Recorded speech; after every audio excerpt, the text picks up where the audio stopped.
오늘은 우리 개혁 복음주의의 상당히 중요한 그러한 기독론에 대해서 한번 그 기독교 세계 총회 및 그 이후에 그러한 어떤 역사들을 좀 살펴볼 생각입니다.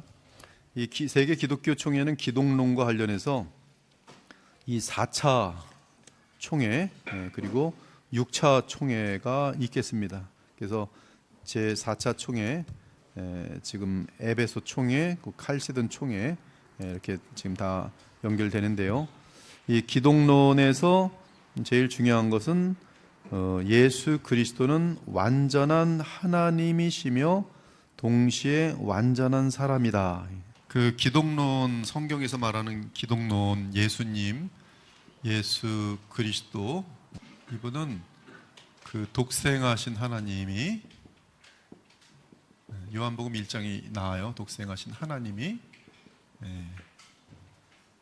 사람, 동정녀 마리아를 통해서 사람으로 오신 인자.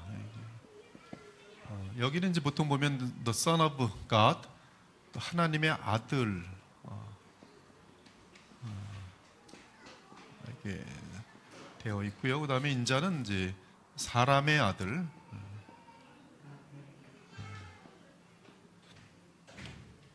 근데 이제 중요한 것은 그 예수 그리스도, 이분은 지금 하여튼 뭐 다른 정의는 불가능하고요. 좀 이제 조금 이따 볼 텐데 되게 그 위격적 연합이라고 말하는데요. 그 예수 그리스도의 지금 성삼위 하나님을 우리가 지난번에 보았는데요. 성삼위 하나님, 한 분 하나님이 계시고 한 분 하나님은 성부와 성자와 성령으로 계신다. 한 분 하나님은 이제 신격이라고 얘기를 하면서 바로 그분, 즉 인격체적으로 얘기를 합니다. 그리고 여호와 하나님, 근데 그 여호와 하나님은 성부 하나님, 그 다음에 성자 하나님 또는 말씀 하나님, 그리고 성령 하나님으로 서로 구별되신다. 서로 다른 분이시다. 서로 다르신 세 분이 계시지만 세 하나님이 아니고 그 서로 다르신 세 분은 그분 하나님, 저 여호와 하나님이시다. 이것이 이제 삼위일체인데요. 근데 이제 이 하나님은 창조주로서 무한하시고 그리고 영원하신 분이세요. 그리고 간단하게 말해서 이제 만물을 지으셨는데 만물의 개념은 제일 중요한 게 시공간이거든요. 시공간. 그래서 시공간 속에 들어와 있는 것은 전부 피조물입니다. 즉 천사들도 우리가 이해할 수 없는 차원에서 존재해요. 천사들은 우리의 꿈속에도 들어왔다가 나갈 수 있고, 그리고 천사들은 그 이동 속도도 굉장히 빠르고요. 그리고 심지어 과거와 미래를 왔다 갔다 할 수 있는 그러한 어떤 소위 지금 말하는 타임머신 그런 개념들도 천사들에게 있는 것처럼 보여져요.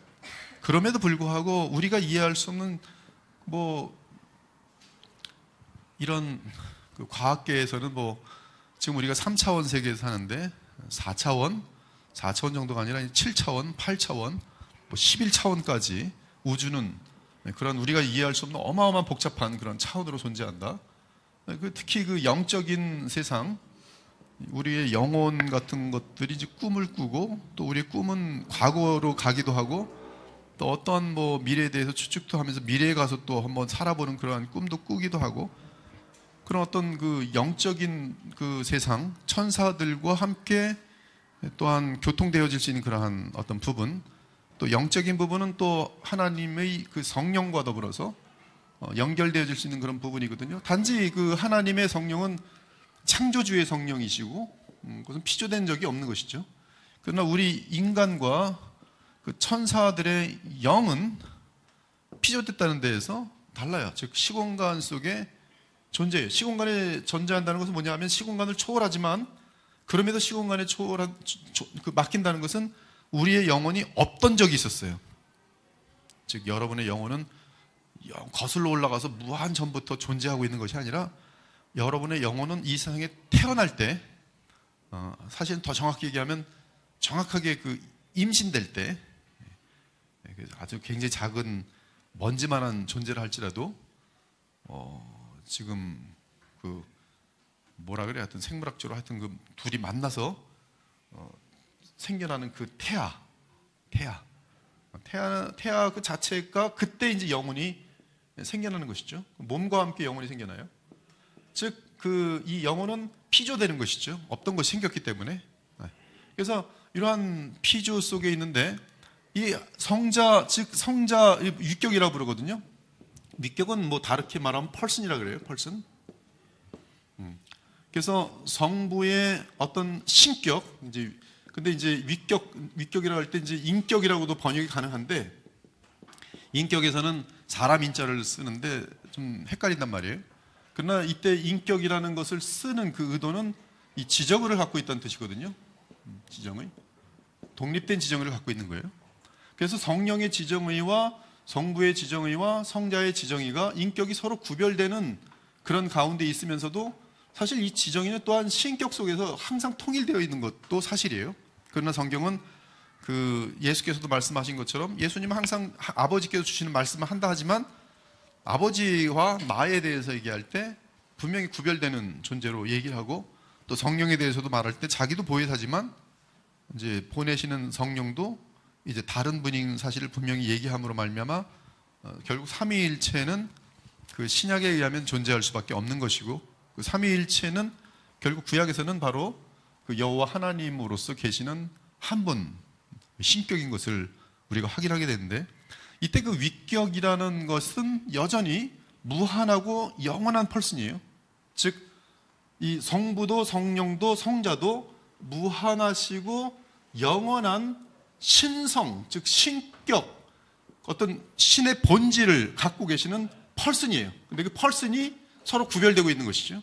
그래서 한 본질, 하나님의 한 본질을 같이, 성부도 하나님이시고 성령도 하나님이시고 성자도 하나님이신데 같은 한 하나님이시면서도 구별되어지는 것은 바로 이 펄슨 때문에 구별되어지면서 너와 나, 우리, 이런 개념이 가능하게 되는데, 이때 각 펄슨 자체도 그 신격이기 때문에 무한하고 영원하다는 사실이. 근데 무한하고 영원하신 말씀 하나님이 동정녀 마리아의 몸에 잉태될 때 바로 이 죄가 없는 몸으로 잉태되는 둘째 아담인데요. 이 둘째 아담은 성자의 무한하시고 영원하신 위격 속에서 참 사람인 피조된 펄슨이, 그래서 이게 펄슨이라고 겹치면 안 되기 때문에 펄슨 훗이라 그래요. 인격성. 그러나 참 사람을 그 동정녀 마리아의 태에서 성령으로 잉태된단 말이에요. 잉태되는 순간에 지금 마리아의 뱃속에 있는 그 존재는 성자 하나님이시면서 동시에 참사람 예수예요. 그래서 그분이라고 뿐이 말할 수 없어요. 그분. 근데 이 그분이 성자 그분이시면서 또한 나사렛 예수 그분이에요. 다르게 말할 수가 없어요. 그럼에도 불구하고 그분은 하나님과 인성, 즉 신성과 인성은 혼동되거나 겹칠 수가 없는 그러한 상태이기 때문에, 또한 예수 그리스도의 위격 내에는 사실은 무한한, 건널 수 없는 어떤 창조주와 피조물의 세계가 그분의 위격, 영원하시고 무한하신 성자 하나님의 위격 속에서 거기서 이제 같이 공존하게 되는 그런 그림이에요. 그래서 이 인성 속에 있는 나사렛 예수, 우리가 볼 때는 피곤하시고 배도 맛있는 거 드셔야 되고, 맛있는 건 꼭 그렇게 강조할 필요는 없고요. 뭔가를 먹어야 되시고 물도 마셔야 되고, 그거는 이제 예수님이 참사람이라는 거. 하여튼 중요한 건 참사람이에요. 예수님 참사람이에요. 참사람이고 참 하나님이에요. 되게 중요한. 그런데 이제 여기서부터 요 지금 정의된 내용들을 여기서 멈추지가 않는 거예요. 이제 좀 더 이제 좀 깊어지는데요. 사실 그 이 복음에 두 가지 가장 중요한 것은 본질이죠. 본질은 성삼위 하나님에 대한 그러한 믿음과 그 다음에 예수 그리스도의 위격적 연합, 예수님을 믿는 것이, 아버지와 아들을 믿는 것, 이 안에 복음의 핵심은 다 들어있어요. 그리고 그러한 이제 이 하나님을 알고, 그리고 말씀 하나님이시면서 사람으로 오신 메시아를 알 때에 성경은 거기에 이제 다 정확하게 그것을 가르치고 있다는 사실을 우리가 보게 되는데요. 근데 여기서 이제 조금이라도 벗어나면 그것은 조금 벗어나는 것 같지만은 성경 전체에 대한 해석과 구조를 다 바꿔야 되는 것이 되면서 이단이 되는 것입니다. 삼위일체에 대해서 성경대로 받아들이지 않으면 삼신론이 되든지 아니면 유니테리아니즘, 한명 어떤 모델리즘이 되든지 이단이 될 수밖에 없는데, 여기 지금 예수님에 대해서도 그 이단이 엄청나게 나올 수밖에 없는 거예요. 감사한 것은 이단들은 이 두 가지의 진리에 있어서 바르게 붙잡질 못해요. 그러므로 이 두 가지의 진리를 정확히 붙들면 모든 이단은 다 여기서 필터링이 끝납니다.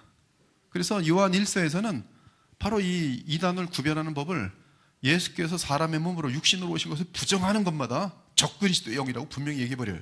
그래서 하여튼 이 내용에 대해서 우리가 이제 기독교 역사가 어떻게 이것을 전개해 왔는지 보겠습니다. 먼저 니케아 컨스탄티노플 총회에서는 이제 성령은 무인격이다. 성령은 어떤 하나님의 어떤 인격체가 아니다. 어떤 이러한 개념 속에서 성령은 하나님이시다라고 하면서 아폴로 네아리즘, 조금 이따 같이 볼 텐데 도표를 통해서 그것을 이단 선언합니다. 아폴로 네리아니즘. 그 다음에 이제 에베소 총회 431년에 있었는데요. 네스토리안을 이단이라고 얘기해요. 네스토리안. 지금 계속 이제 이 기독론에 대한 이단들이 등장하는데, 그 이단들은 이제 이름을 갖게 돼요. 첫째 이단은 지금 방금 말씀한 것처럼 아폴리네리아니즘, 아폴리네리아니즘.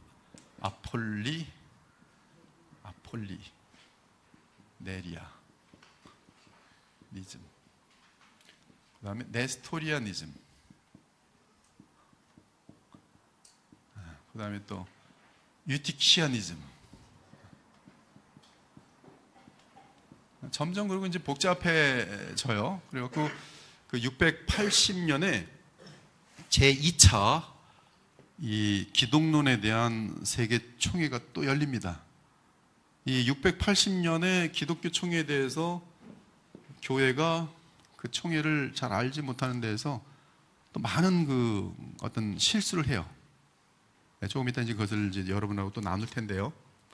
그래서 그 일단 이단들이 계속 등장하고요. 그 등장하는데 이 에베소서 총회에서는 네스토리안 이단. 그럼 지금 여러분 궁금하죠? 네스토리안 뭘 그렇게 어떻게 주장했길래 이단이 되는가? 아폴로 네리아니즘 뭘 주장했길래 이단이 되는가? 이 칼세돈 총회에서 제일 중요한 이제 제3개 4차 총회에 해당되는데, 칼케돈이라고 부르기도 하고요. 칼케돈. 먼저 영어를 가지고 이제 뭐 한국말로 하다 보니까 역자가 처음에 뭐라고 하느냐에 따라 확 달라져요.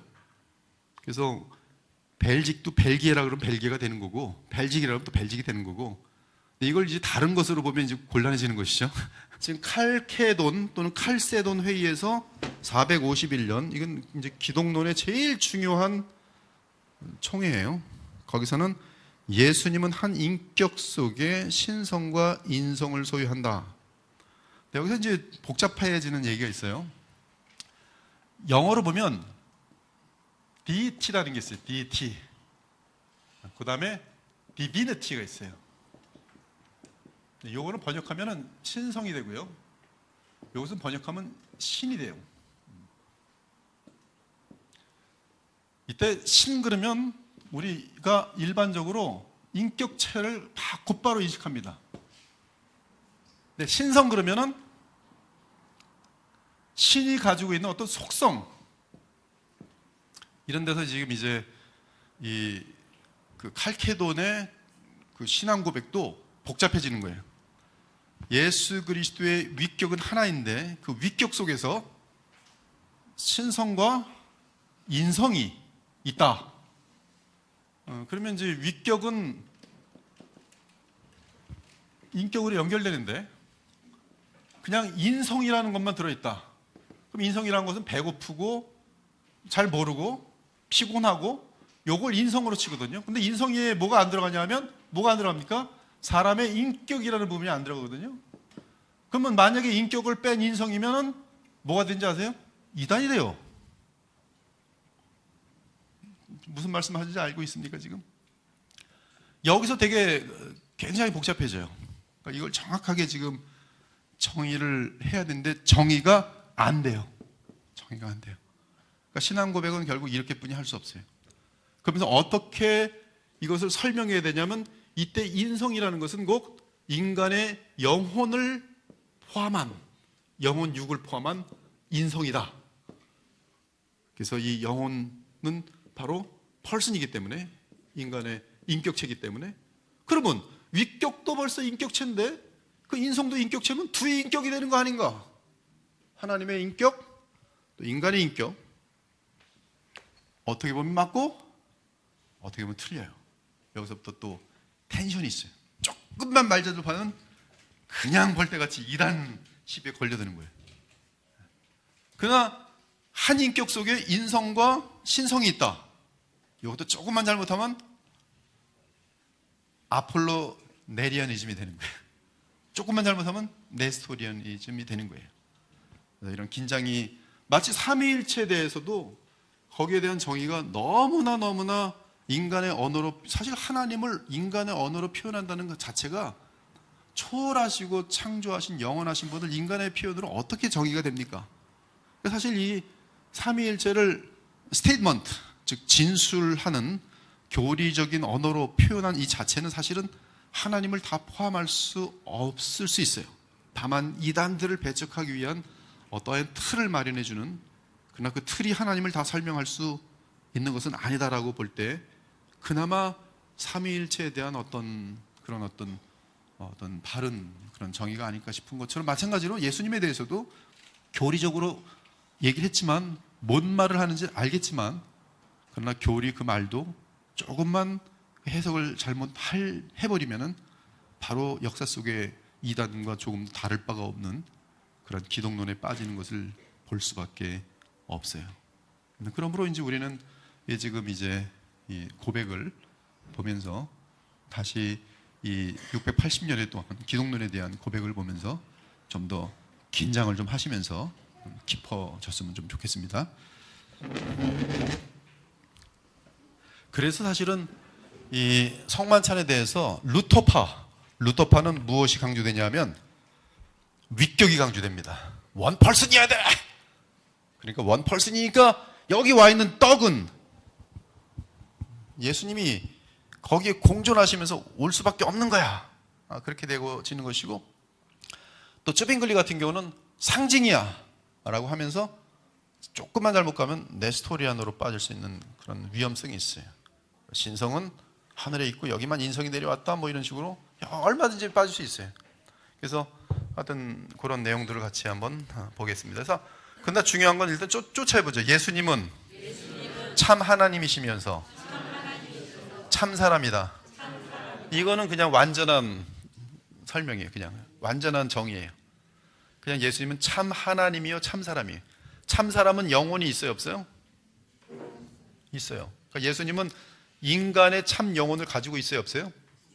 그렇게 되는 거예요. 그러니까 예수님은 인격체예요. 인간적인 차원에서 인격체 아니에요? 인격체예요. 그러나 하나님으로서 구별되시는 위격이세요.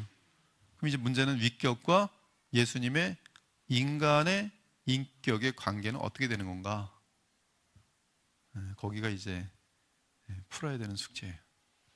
그 숙제는 어떻게 풀리냐면 예수님은 둘째 아담으로서 인간으로서 자기를 부인하고 아버지께 순종해요. 아버지께 순종하는 것은 곧 아버지의 뜻에 순종하는 것은 곧 자기 안에 있는 신성에게 순종하는 것과 같은 것이 되어버려요. 그래서 순종한 이후부터는 그의 인격성이라고 번역한 그런 어떤 인격체, 그의 참 사람 되심과 그의 참 하나님 되심이 영원히 일치가 돼버려요. 그래서 그의 펄슨 속에서는 그의 인성마저도 절대로 다를 수가 없어요. 그런 결론이 되는데요. 요한일서 4장 1절에서 3절까지 누가 한번 큰 소리로 한번 읽어보겠습니다. 시인하는 영마다 하나님께 속한 것이요 예수를 시인하지 아니하는 영마다 하나님께 속한 것이 아니니 이것이 적 그리스도의 영이니라. 오리라 한 말을 너희가 들었거니와 지금 벌써 세상에 있느니라. 예, 성경 전체에서 보면은 예수 그리스도께서 육체로 오신 것은 독생하신 하나님께서 사람으로 오셔서 둘째 아담 그리고 메시아로 오신 그러한 내용이기 때문에 이 정말 예수 그리스도에 관한 그러한 이 진리가 그 그리스도께서 육체로 오신 것 이 표현 속에 다 들어 있습니다. 그러니까 정확하게 예수님이 누구신지와 그분이 하신 일에 대한 바른 이해, 이것은 바로 성령이 하시지만 성령으로 하지 않은 마귀의 영에 따를 때는 바로 예수님이 누구신지도 틀리게 알게 돼 있고 또 그분이 행하신 일에 대해서도 오해하도록 되어 있습니다. 그래서 바르게 성경이 우리에게 알려주신 대로 바로 메시아로 오신, 지금 마리아의 몸에서 사람으로 오신 독생하신 하나님, 그 예수 그리스도를 아는 것이 바로 성령의 역사지만 그렇지 않은 영은 적그리스도의 영인데, 이미 바로 예수님 당시나 또 심지어 바울이나 사도 요한 때부터 이 거짓 선자의 영, 적그리스도의 영이 활동하고 있음에 대해서 지금 알려주고 있어요. 이 플라톤은 이제 주전 4세기 정도부터 시작된 철학인데요. 플라톤은 간단하게 말해서 보이지 않는 것과 보이는 세계가 있는데, 보이지 않는 세계는 굉장히 우등하고 정결하고 거룩하고 깨끗한 반면에 보이는 세상은 굉장히 더럽고, 그러면서 이 세계가 영원하다는 것이, 보이지 않는 것과 보이는 세계와 보이지 않는 것은 각각 영원한데,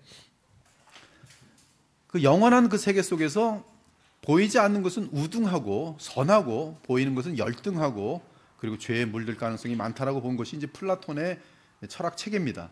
근데 그 플라톤의 철학 체계에서 기독교랑 접목되면서 만들어진 이단 종교가 있었으니 바로 영지주의예요. 영지주의는 이제 지금 이 바울과 그리고 이 사도 요한이 활동하던 당시에 교회의 가장 큰 그러한 원수였어요. 가장 큰 헷갈리게 하는 그런 마귀의 작품이 있습니다. 영지주의는 그러면서 이제 동양 신비주의로 넘어가고 어떤 깨달음, 영적 통찰력 뭐 이런 것들을 얘기하고, 자기네들이 깨달은 것들을 배우면 구원을 얻는다. 어떤 영지, 즉 어떤 그노스라는 것을 이제 그들은 이야기를 하게 됩니다. 그래서 이 물질계는 악이고 이원론이고 예수님의 몸은 그러므로 예수께서 거룩한 분이시라면, 하나님이시라면 그분은 몸을 입을 수 없는 것이죠. 이것은 이 플라톤의 사상에서 맞을 수가 없는 것이. 그래서 예수님이 이 땅에 오셨던 모습은 팬텀이다. 즉 팬텀 뭐라 그러지? 환상이다. 뭐 그렇게 이제 주장하는 내용들이 이제 영지주의인데요.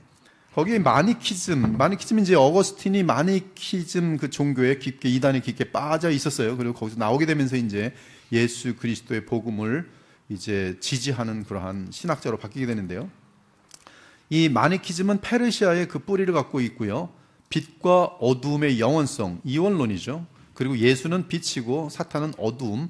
사도들이 예수의 가르침을 망쳐놓았다. 그래서 이 사도들에게는 무슨 여러 가지 헬레니즘 같은 그런 영향을 받으면서 예수님이 순수하게 가르친 것들, 이웃사랑 그런 것들을 가지고 무슨 복잡하게 헬레니즘 같은 거하고 섞여놔서 망쳐놓았다. 이제 그렇게 하면서 지금도 이런 영향들 많아요. 그래서 성경을 볼 때 지금 예수님의 성경만 봐야지, 사도들은 프린스톤에 그 여자 교수가 있었는데 심지어 바울의 신학은 전부 다 그노시즘이다, 즉 영지주의다, 이제 그런 주장을 하면서 신학생들을 가르치고 그 신학생들이 목사가 돼서 한국에 들어와서 가르치는 것이에요. 그런 일들이 한두 가지가 아닙니다. 그래서 예수님의 몸은 환상이고 이들은 심한 금욕주의에 빠져 있었어요. 그래서 어거스틴도 굉장히 심한 금욕주의에 빠져 있었고요. 또 도서티즘이라고 영어로 말하는데, 도키티즘은 예수의 몸은 천사의 몸이었거나 사람의 몸처럼 보였을 뿐이다. 여전히 마찬가지로 예수님의 실제적인 사람 몸 되심에 대해서 그들은 거부합니다. 모나키아니즘 5세기경인데요. 예수는 단지 사람이며 세례받을 때 하나님에 의하여 하나님의 아들로 입양되었다. 그래서 하나님의 아들이라는 것은 그가 세례를 받으면서 이제 시작된 하나님의 영이 그에게 임하면서 이제 하나님의 아들로 어답셔니즘, 입양론이 되는데 모니키아니즘 이러한 것입니다. 아까 말한 아폴리나리어스, 예수의 영은 사람 영이 아니고 로고스다. 즉 하나님의 영이다. 그래서 예수님께는 혼까지는 있었지만 동물의 세계가 혼까지 있거든요. 그러나 예수의 영은 신성하다. 그러니까 참 사람이 아니에요? 참 사람이 아닌 거예요. 아폴리나리어스에 의하면 예수님은 영이 사람이 아니에요. 영이 영원한 그러한 영으로서 하나님의 그런 것과 맞물리는 그런 것이, 그래서 완전한 사람으로 볼 수 없다. 신성에 대한 어떤 예수님의 신성을 강조하는데 그 강조가 예수님의 인성을 디스트로이, 그것을 무너뜨리는 것이 아폴리아리어스예요.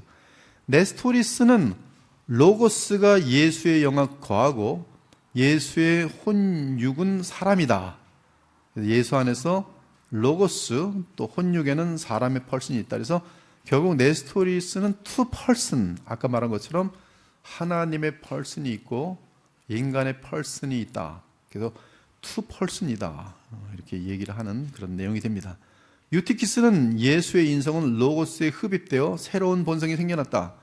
그래서 예수님이 부활 승천하신 이후에는 그의 인성은 신성에 흡입되어서, 그래서 이제 이게 바로 이제 루터의 그런 속성 전달 그런 논리로 바로 이어지는 것이, 그래서 예수님이 재림하실 때는 그 몸이 편재하기 때문에 미국에서 보던 한국에서 보던 하늘로부터 내려오는 모습이 예수님의 육체는 어느 곳에나 보게 되는데, 그것은 바로 그 육체가 하나님의 편재성, 신성에 녹아 들어가서 섞였기 때문이다.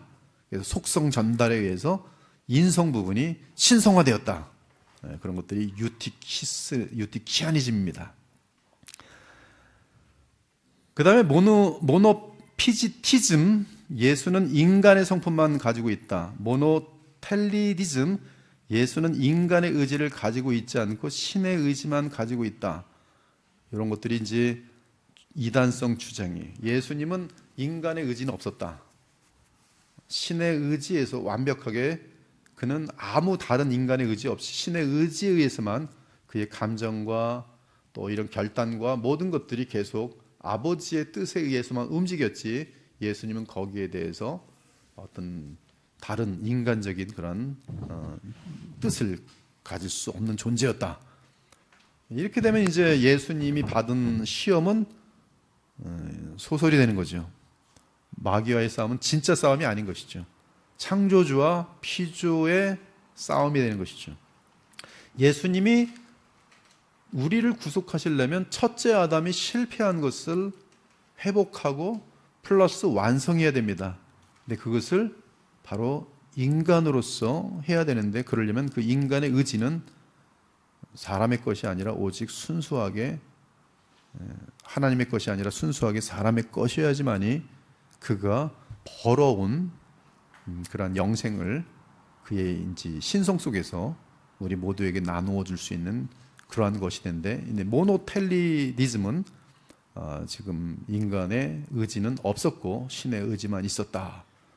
모노피지티즘은 예수는 인간의 성품만 가지고 있었다. 하여튼 이러한 이단들이 됩니다. 근데 컨스탄티노플 제6차 공의회가 680년에 있는데 예수 그리스도는 두 의지를 가지고 있다. 이거 어마어마한 내용이에요. 옛날에 제가 어떤 목사라고 얘기를 하지 않겠어요? 예수께서 아버지에게 기도를 하시는데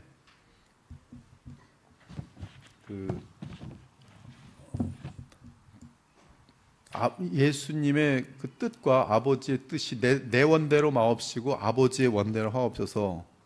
바로 이것은 내 원대로 마옵시고 아버지의 원대로 하옵소서라는 것은 정확하게 삼위일체가 구별되는 것을 입증하는 가장 중요한 내용입니다라고 하면서 바로 예수님과 신성 속에서 뜻이 분리될 수 있는 것처럼, 부딪힐 수 있는 것처럼 설명하는 설교를 제가 들은 적이 있어요.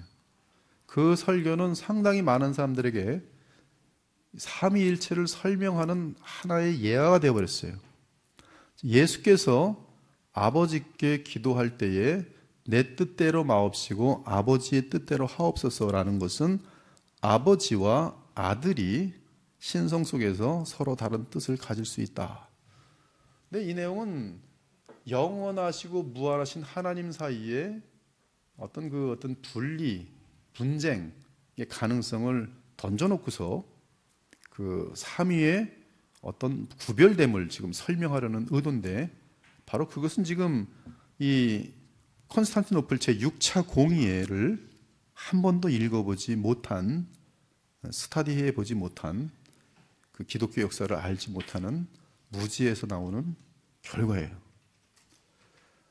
이 제6차 공의회는 어떻게 나오냐면, 그리스도는 두 의지를 가지고 있다. 곧 인간의 의지와 하나님의 의지가 서로 다르게 예수 그리스도 안에 있을 수 있다. 그러나 예수는 둘째 아담, 참사람으로서 그 의지를 신성의 의지, 성삼위 하나님의 영원한 한 가지의 뜻에 자기를 굴복함으로 말미암아 마치 첫째 아담이 자신을 굴복하지 않고 죄가 들어오게 한 것처럼, 둘째 아담은 첫째 아담과는 달리 자기를 부인하고 아버지의 뜻에 굴복하심으로 말미암아, 이때 아버지의 뜻에 굴복하는 것은 성삼위 하나님의 뜻에 예수 그리스도의 인성의 의지가 굴복한 것으로서 바로 예수님의 위격 안에는 두 의지가 있다.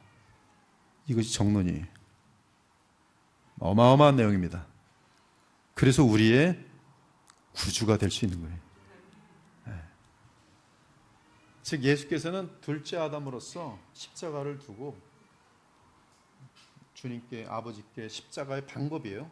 자신은 고난받는 건 알고 있었어요. 그러나 십자가의 방법에 대해서 아버지께 구했다가 바로 그 다음 기도는 아버지의 뜻대로 하옵소서라고 바뀌어요.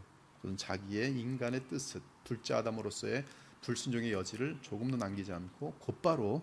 그래서 히브리서에서는 아들이 뭐라고 그러는지 아세요? 아들이 순종을 배웠다. 고난을 감당하시며 순종을 배우셨다. 순종을 배우는 거예요. 순종 배우는 게 뭡니까? 자기를 부인하는 거예요. 이것이 우리에게 동일한 하나님의 영이 우리의 영과 하나가 되도록 하는 데 있어서 제일 중요한 게 무엇이냐면, 예수님을 본받아서 자기의 뜻을 부인하는 것이, 여러분이 자기의 뜻, 인간의 뜻을 부인하지 않고서는 아버지의 뜻과 일치될 수 없고, 그럴 경우는 죄밖에 없는 것이, 예수께서는 죄를 끝까지 한 번도 범하지 않으셨으니 동일하게 아담 이상의 훨씬 더 큰 그런 시련과 시험이 왔어도 결코 인간의 뜻을 주장하지 않고, 인간의 뜻이 있었지만 아버지의 뜻에 그 뜻을, 인간 참사람 예수는 그 뜻을 버리고 순종을 택하심으로 그는 십자가에서 흠없는 하나님의 어린 양으로서 대속의 양, 두 번에 걸친 시험에 있어서 합격하고 하나님의 어린 양으로서 우리를 대속하는 하나님의 어린 양이 되신 것이, 그 내용이 지금 이 양으론, 디오세리티즘 그 전까지는 이제 잘못된 것이 단으론, 모노필리티즘, 즉 예수께서는 한 가지 의지밖에 없다. 이때 나온 것은 예수님의 사랑은 두 가지다. 하나님의 사랑과 인자로서의 사랑. 하나님의 사랑은 무한 영원하지만 인자로서의 사랑엔 한계가 있었고, 이것이 나중에 통일돼요. 계속. 굉장히 중요한 내용입니다. 그래서 예수님은 둘째 아담으로서 실제로 마귀의 시험을 받을 때 자신을 부인하고 아버지의 뜻을 따랐다. 이는 그의 사람의 의지가 그의 신적 의지에 복종한 것을 뜻한다. 이로써 그의 사람의 의지와 신적 의지는 일치되었다. 여러분들이 어떤 인생 속에서의 시험에서 자기를 부인하고 아버지의 뜻을 따르면 그 다음에 동일한 유사한 어떤 난이도가 비슷한 게 올 때는 여러분이 그 시험을 이기는 건 아주 시군죽 먹기입니다. 굉장히 강해지는 거예요. 그러니까 계속 자기를 부인하고 아버지의 뜻을 따르는 사람들은 계속 아버지의 뜻대로 훈련되어지면서 예수님의 온전한 그런 성화된 모습을, 성품이 계속 그리스도 하나님을 닮아갈 수밖에 없도록 돼 있어요. 특히 십자가에서 죽기까지 순종함으로, 그렇죠? 예수님의 위격 안에서 그의 인성적 의지와 신성의 의지는 일치되었다. 죽기까지 자기를 부인함으로. 이후 영원토록 그리스도의 위격 안에서는 두 의지가 있더라도 신성과 인성 사이에 일치된 의지만이 나타난다. 예수님은 지금 뭐든지 아버지의 뜻과 일치된 인성의 뜻만을 가지고 있어요. 영원히. 그러므로 아버지의 뜻은 곧 예수님의 뜻과 같은 거. 언제 이후로 동일합니까? 부활 승천하신 이후로 예수님께서 십자가에 죽기 전에 자신을 부인한 십자가에 죽기까지 자기를 순종하면 그 이후부터는 이제 예수께는 인성의 의지와 신성의 의지는 영원히 일치된 상태로 있는 것이죠. 그것이 이제 이 컨스탄티노플 제 6차 공의에 있었던 바로 양의론이냐 단의론이냐. 네, 이런 것들 지금 뭐 AI 시대니까 바로 치면 나와요. 바로 치면. 옛날 같은 경우는 이제 이거 찾느라고 다 찾는데 이게 굉장히 찾기 쉽지 않거든요. 근데 지금 뭐 AI 같은 안 찾아봤어요. 저는 안 찾아봤는데 뭐 분명히 나올 겁니다. 분명히 나올 거예요. 그래서 양의론, 단의론 이런 거 치면 설명 나오고 그것이 이제 기독교 초기에 바로 이 기독론에 있어서. 근데 이 부분이 지금 우리가 지금 그 로마서 5장 같은 데 보면 첫째 아담에 의한 생육의 법칙에 따른 부패한 인간들, 그러나 예수 그리스도로 말미암는 둘째 아담을 통한 그러한 믿음으로 인한 그분과 연합됨으로 인한 그런 영생과 의로움들, 이런 것들에 대한 내용들이 거기서 이제 대칭이 되면서 첫째 아담과 둘째 아담이 대치되면서, 그리고 이제 둘째 아담은 이제 우리가 고린도서 15장에 보면 영광을 입으시면서 마지막 아담, 그 마지막 아담을 그 계시록의 표현은 어떻게 되는지 아십니까? 예수님께서 이 땅에서 계실 때 공생의 기간에는 인자라고 돼 있어요. 네, 다니엘서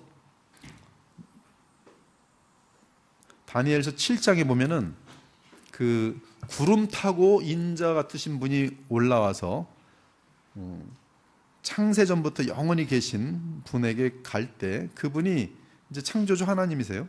그분이 구름 타고 올라오신 그 인자 같으신 이에게 영원한 나라와 권세를 주세요. 예수 그리스도. 이 장면은 어떻게 되냐면 예수님이 십자가 성령을 마치시고 이제 부활 승천하시면서 올라가는 장면이 여기서는 미리 수천 년 전에 지금 보면서 그에게 나라와 영광이 주어지는 것을 보는데, 이때 놀랍게도 이 다니엘 7장에서는 인자 같은 이, 즉 인자라고 하지 않고 인자 같은 이, 즉 사람같이 생긴 분, 근데 동일한 표현을 계시록에서 받아가지고 영광을 얻으신, 계시록 아마 1장 정도 되겠죠. 거기 보면 인자 같으신 이가 촛대 사이를 다니시는, 거느시는 모습으로 표현도 그렇게 해요. 이 다니엘 7장에서 가지고 오는데, 이 인자 같으신 이 때문에 예수님이 오셨을 때는 인자가 되시고, 그리고 다시 영광을 얻으셨을 때 인자 같으신 이가 돼요. 여러분들도 이제 부활하게 되면 여러분들은 지금 모습과 연속성이 있고 불연속성이 있어요. 그 불연속성은 여러분에게 지금은 이제 서프라이즈입니다. 지금 우리는 다 알 수 없어요. 정통은 지금까지 가셨을 때 예수 그리스도는 한 위격이시며 그분 안에 인성과 신성이 있다. 이때 위격이라는 단어는 지금 이 무한하시고 영원하신 성자 하나님의 위격이에요. 그 위격은 사람이 되시면서 personhood, 인격성, 참 사람의 영혼을 취하셨고 참 사람의 몸을 취하시면서 참 사람이 되셨다. 그러면 예수는 참 하나님이시면서 참 사람입니다. 그리고 예수께서 이 지금 그 구유에 누워 계셨을 때요, 예수님 그분을 뭐라고 부를 수 있냐면 여러분은 그는 곧 하나님이라고 부를 수 있어요. 그러므로 구유에 누워있는 이분은 임마누엘, 하나님이세요. 아멘입니까? 네, 그게 지금 예수님의 정체예요. 그분은 정말 하나님이시고 정말 사람이에요. 지금 하나님 보좌 우편에 계십니다. 고 올라가신 그대로 오실 거예요. 그 재림입니다. 이분 우리가 재림하시는 예수님 볼 때 도마처럼 뭐라 그래요? 나의 주 나의 하나님이 오십니다. 나의 주 나의 하나님이, 영광의 주 나의 하나님입니다. 창조주로서도 주이신데 이제 만유의 만물 가운데서도 그의 둘째 아담이 영광을 얻으시면서 둘째 아담으로서 인성으로서도 만유의 주예요. 천사들 위에 뛰어난 주예요. 피조세계 속에서도 그분은 정말 주예요. 창조주로서도 주이시고 인자로서도 인자 같은 이시가 되시면서 만유의 주이세요. 그것이 바로 그 사도행전 2장에서 베드로의 설교에서 너희가 십자가에 못 박은 이 예수를 하나님께서 주와 그리스도로 삼으셨도다. 이때 주는 바로 그가 창조주로서의 주라는 의미가 아니고 바로 인자로서 둘째 아담으로서 마지막 아담이시면서 모든 만물의 주가 되었다는 뜻이, 그것이 빌립보서 2장에서 아버지께서 죽기까지 자기에게 순종하신 이 예수 그리스도를 땅 위에 있는 것이나 땅 아래에 있는 것이나 뭐 땅 하늘에 있는 것이나 주라 부르시게 할 때 이 주는 바로 창조주의 주로서도 이미 포함되어 있지만 지금 아버지께서 아들에게 메시아로 보내시면서 맡기셨던 그 사명, 즉 이 사람들이 이제 대표가 되면서 모든 만물이 되는데요. 이 만물들과 하나님이 이 그리스도 안에서 통일되어지는 그 일을 이루어내신 이 예수 그리스도를 만유의 머리가 되게 하시면서 주로 삼으셨다는 그런 뜻이거든요. 그래서 신약에서는 예수님은 다 주로 돼 있어요. 주 예수 그리스도예요. 그분은 하나님이시면서 만물의 둘째 아담으로서의 머리세요. 그것이 이제 지금 이제 제가 히브리서에서도 이번에 그 히브리 4장을 다루면서도 지금 그 부분이 정말 그 하나님의 안식이 있고, 그렇지만 이제 사람으로 오셔서 그 안식에 들어가시게 하시는 그런 일들을 마무리하심과 더불어서 이제 새 하늘과 새 땅에서 이제 계시록 21장 22장의 내용을 보면은 하나님의 영광이 보이고 예수께서는 이 영광의 등불이 되시는 것을 볼 수가 있어요. 등불. 그의 인성 속에서 영원한 하나님 안에 계시면서도 그의 인성 속에서 만유의 주가 되시면서 모든 하늘 위에 가장 지극히 높은 곳에서, 그래서 하늘 위에 하늘이라 하는데 거기에 계시면서 모든 만물, 천사까지 포함한 모든 피조 세계를 완전히 주관하시는, 그러나 우리의 동일한 머리이신 사람이신 영광의 예수 그리스도. 그래서 우리는 주와 함께 왕 노릇하는 그런 신분이 되게 되는 것이죠. 괜찮습니다. 괜찮아요. 아주. 인성과 인간이라는 개념이 거듭난 사람의 형태를 말씀드립니다. 죄가 일단 없는 상태 속에서의 인성이면 아담이겠죠. 첫째 아담. 죄가 들어오기 전에. 그리고 아담을 지으셨을 때의 굿 상태예요. 보기 좋았더라. 그러나 하나님은 그가 영광에 이르시기를 원하셨다고. 영광에 이르시려면 이제 마귀가 있었는데 마귀가 하는 시험에 합격했으면 그럼 영광이 이르렀겠죠. 근데 여기서 실패했지. 그럼 이제 예수께서는 그럼 뭘 이루셨는가? 하나님께서 의도하셨던 영광에 이른 인성, 그것이 바로 인자 같은 이가 되고 마지막 아담이 되겠죠. 그렇죠? 근데 우리는 거기 지금 예수님과 연합하여서 영광의 연합된 상태. 우린 지금 예수님과 연합하면 예수님이 이루어놓으신 완성된 영광의 인성 속에 같이 들어가는 것이죠. 첫째 아담은 영광에 이르지 못했고 오히려 거꾸로 타락했죠. 그렇게 보시면 되고 아주. 근데 이 부분이 이제 성경에서 축을 이루는 그 히브리서 2장과 히브리 4장에서 축을 이루는 부분이에요. 그래서 시편 8편도 사람을 지으셨을 때는 모든 것들을 다 다스리는 왕으로 지으셨는데 죄로 말미암아 천사보다 열등한 쪽으로 들어가 버리거든. 지금도 우리는 천사보다 열등한 존재인데 예수께서는 우리의 죄를 짊어지시고 천사보다 열등한 존재로 있다가 그는 죽기까지 순종하심으로 말미암아 이제 다시 하나님이 의도하셨던 만물을 다스리시는 그 위치로 먼저 들어가신 첫 번째 피조물이 되시는 거예요. 먼저 나신 이거든. 첫 열매거든. 부활의 첫 열매. 우리 이제 이 첫 열매랑 동일하게 영광에 이른 그러한 사람으로 이제 주의 재림 때 이렇게 변화되겠지. 이미 영적으로는 지금 영광에 이른 상태라고 우리는 볼 수가 있어요. 왜냐하면 그리스도와 하늘에 앉혀 있기 때문에 에베소 2장 6절처럼 이미 우리의 영혼은 영생을 얻었다고 그래서 표현할 수가 있는 거죠. 부활 생명을 얻은 거죠. 그러나 육체 부활은 지금 남아 있고 육체 부활과 함께 기업을 얻죠. 기업. 그 기업은 새 하늘과 새 땅이 되는 것이.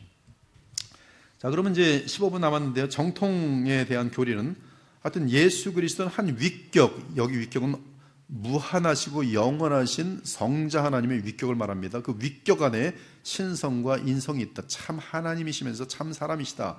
이 신성과 인성은 서로 섞일 수 없으며 그분의 위격 안에서 서로 구별된다. 그러나 그리스도의 위격 안에서 신성과 인성이 연합되며 또한 하나님의 뜻과 사람의 뜻이 연합되고 하나님의 사랑과 인간의 사랑이 연합된다.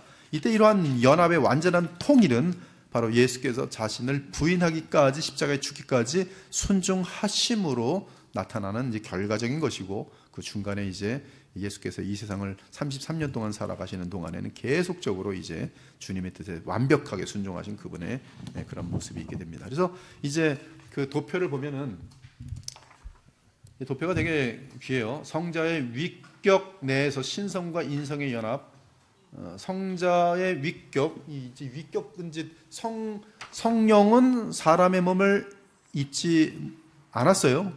성부도 사람의 몸을 입지 않았어요. 오직 말씀 하나님이신 성자만이 사람의 몸을 입으셨어요. 그러므로 예수 그분만이 하나님이시면서 사람이세요. 그러나 그의 신성에 있어서는 여호와 하나님과 하나세요. 본질적으로. 성부도 여호와 하나님이시고 성령도 여호와 하나님이시고 성자도 그의 신성에 있어서 여호와 하나님이신데 성자만은 사람이 되셔서 우리의 구주가 되시고 우리의 맏형이 되시고 그렇죠? 우리의 신랑이 되어 주셨어요. 그래서 신성은 본질이면서 신격이고 원추로 리빙 가시고요. 각 위격은 본질을 나눔으로 말미암아 각 펄슨, 영원하시고 무한하신 펄슨이 있으면서 그 위격 간의 구별이 되시는 리얼 가십니다. 참 하나님이에요. 그래서 성부도 참 하나님이시고 성자도 참 하나님이시고 성령도 참 하나님이신데 세 하나님이 아니시고 한 분 하나님이시면서 구별되시는 하나님들이세요.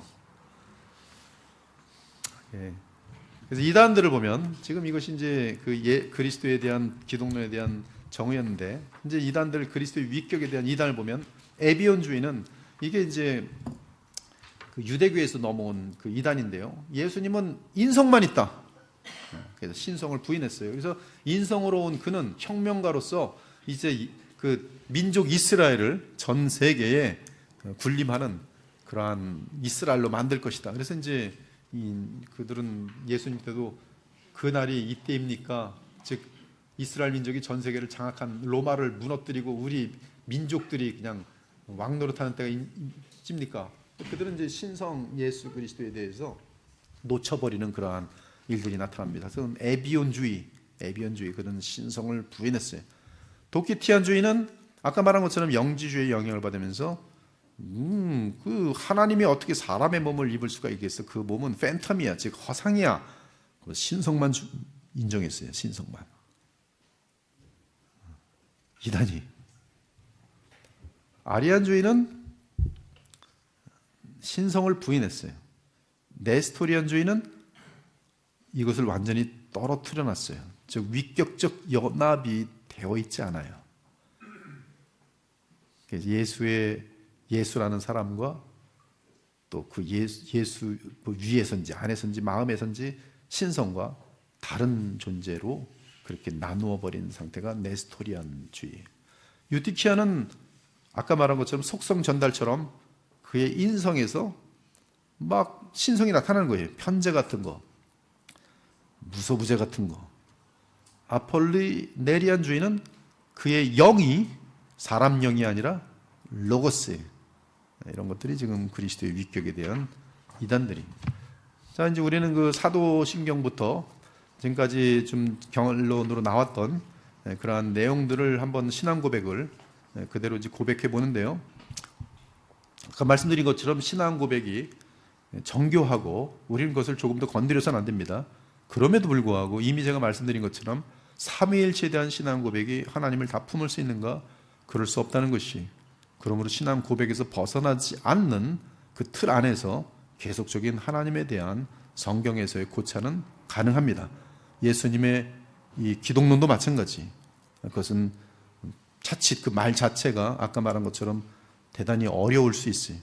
그러나 그 틀 안에서 우리는 계속적인 하나님 안에서의 다 설명할 수 없지만 우리는 예수님을 다 알 수 없는 무한하신 존재임을 인정하고 생각해 보세요. 어떻게 우리가 시공간에 갇혀 있으면서 어떻게 시공간을 초월하시고 창조하신 하나님께서 사람 되심을 어떻게 이해할 수 있겠습니까?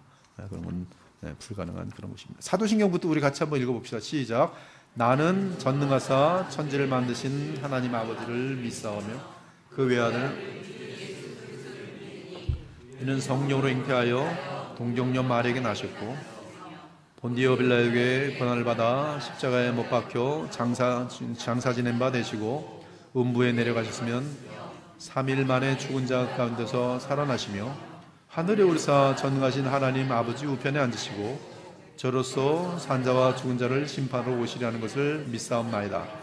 나는 믿기를 성령과 거룩한 공교회와 성도가 교통하는 것과 죄를 사하신 것과 몸이 부활한 것과 영생을 믿사옵나이다.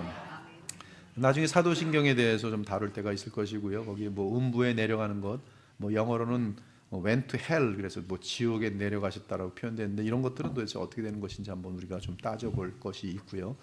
이제 니케아 신경인데요. 이건 이제 그 아리우스의 예수님의 피조에 대한 설을 가지고 이단으로 선포하면서 예수님의 삼위일체, 하나님의 삼위일체에 대한 정리를 내린 것입니다. 같이 읽습니다. 시작. 나는 유일무이하시고 전능하시며 천지와 모든 보이는 것과 보이지 않는 것을 창조하신 하나님 아버지를 믿사오며 유일하신 주 예수 그리스도를 믿습니다. 그는 하나님의 독생자시며 온 우주에 앞서 나셨고 참 신이시며 참 빛이시며 참신 가운데 신이시며 하나님에게서 나셨고 창조함을 받지 않으셨고 성부 하나님과 같은 본질이시며 그로 말미암아 모든 만물이 창조되었고 모든 인간들과 우리 구원을 위하여 하늘에서 내려오셨고 성령으로서 동정녀 마리아에게서 인간을 낳으셨고 우리를 위하여 본디오 빌라도에게 십자가에 달려 죽으셨습니다.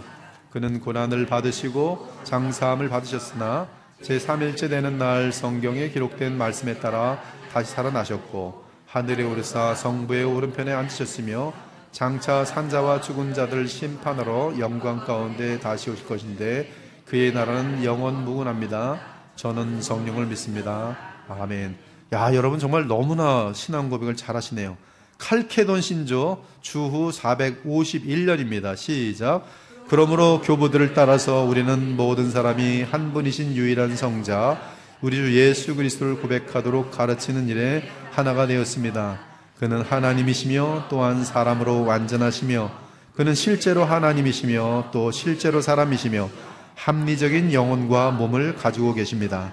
그의 신성에 관한 한 그는 성부와 동일한 본질을 타고나셨고 또 그의 인성에 관한 한 그는 다만 죄를 제하고는 모든 면에서 우리와 같으십니다. 시간이 시작하기 전에 그의 신성은 성부에게서 독생하셨고 그리고 그의 인성은 우리의 본질을 타고 나셨습니다. 이처럼 다만 죄를 제하고는 그는 모든 면에서 우리와 같으십니다. 시간이 시작하기 전에 그의 신성은 성부에게서 독생하셨고 그리고 지금 마지막 날에 와서 우리와 우리의 구원을 위하여 그는 동정녀 마리아에게 나셨으니 그의 인성면에서 마리아는 하나님의 어머니이십니다. 우리는 이 한 분의 유일하신 그리스도 성자 즉 두 가지 본성을 타고나신 독생자를 인정하며 이 두 가지 본성이 혼동되거나 한 본성이 다른 본성으로 변하거나 두 다른 분리된 범주로 갈라지거나 양성의 영역과 기능에 따라 각각 대립되지 않는 것을 인정합니다. 각성의 특성은 연합으로 인하여 무효가 되지 않습니다. 오히려 각성의 고유성이 보존되고 양성이 한 품성과 한 자질로 일치를 이룹니다. 양성은 갈라지거나 두 품성으로 분리되지 없고 오직 합하여 한 분이시며 유일하게 독생하신 하나님 주 예수 그리스도가 되셨습니다. 옛 예언자들도 이렇게 증거하였고 주 예수 그리스도 우리에게 이렇게 가르치셨고 교부들의 신조도 이렇게 우리에게 전달되었습니다. 451년이면 지금부터 1600년 정도가 되는데 참 지금 우리가 고백하는데 전혀 하자가 없는 하나님께서 정말 인도하시는 그런 신앙 고백이에요. 이 아사나시우스 신조는 이제 주후 한 420년에서 450년의 세월을 거의 30년의 세월을 거치면서 이제 정리된 신조인데요. 이게 너무 길기 때문에 우리 박장시 지장이 한번 쭉 그냥 빠르게 한번 낭독 그렇게 하도록 하죠. 예, 이거 보여서 괜찮겠습니까? 이거 낭독하고 마치면 될 것 같아요.